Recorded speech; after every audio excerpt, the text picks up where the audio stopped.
In this lesson, we're going to discuss the agency problem. Earlier, when we were discussing forms of business organization, we said that one of the disadvantages of a corporation is the agency problem. And we said that it occurs because there's a separation of owners and managers. They're not the same people.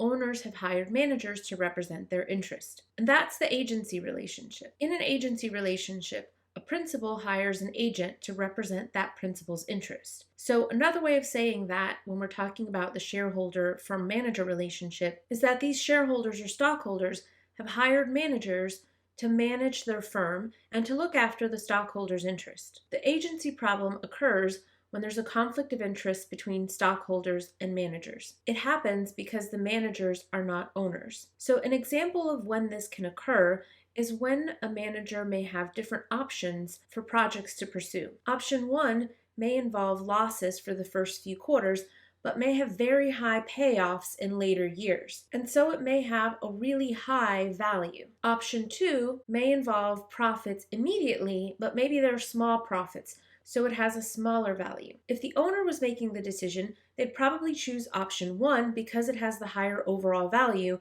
and they're willing to incur those losses for the first few quarters. However, the manager may be worried about their compensation and can even be worried about their position if they show continuous losses for the next few quarters. So they may opt for option 2 because it increases the firm value, but notice it doesn't maximize the firm value.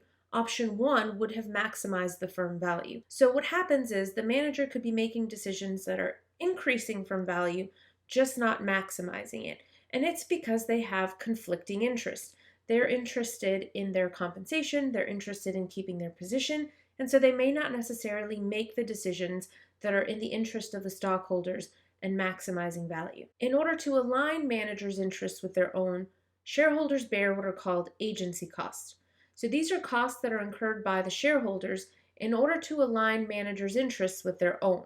So this could be, for example, stock compensation, it could be options, and other bonuses. Every now and then on the news, we do hear about some bad actors not acting in shareholder interests, but most managers actually do act in shareholder interests because there are other factors that align their interests. So one could be the compensation they receive, which are those agency costs that shareholders are bearing. So again, shareholders can use incentives to align the manager's interests with their own. These do need to be carefully structured to make sure that the interests are aligned and the system isn't being gamed. There's also the threat of a takeover. If managers aren't making decisions that maximize firm value, then the share price can be lower than it should be, and different groups may recognize that, buy large interest in the firm, and elect a board of directors that can better maximize firm value. There are also other stakeholders that may be interested in the firm, so it could be community members, could be advocate groups, could be regulatory bodies, or politicians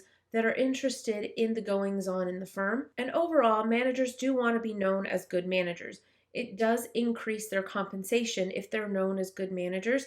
It also increases their job prospects. So maybe they could find a higher paying, more powerful position at another firm or be recruited to a higher paying, more powerful position at another firm if they are known for being good managers. So yes, sometimes we do hear that some managers are bad actors, but overall, most managers do try to care for the owner incentives and maximize the firm value.